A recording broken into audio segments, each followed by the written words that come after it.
The member-exclusive piece of the December 2025 collection is based upon the poem To My Dear and Loving Husband by Anne Bradstreet.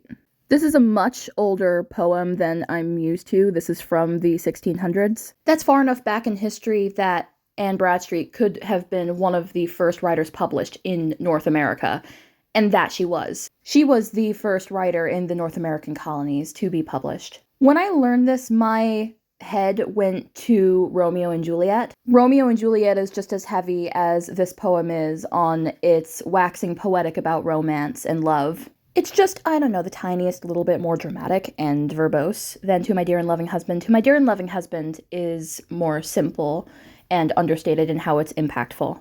When I was thinking of a pose or a subject to work on, my mind went straight to the first night that Romeo and Juliet meet. But saints have hands which pilgrims' hands do touch. And I'm really glad that I ended up going with this. And as you could see, I put a lot more mental and physical energy into the coloring and rendering of this piece. In fact, I feel like this might have turned into one of my favorite things that I have done this year.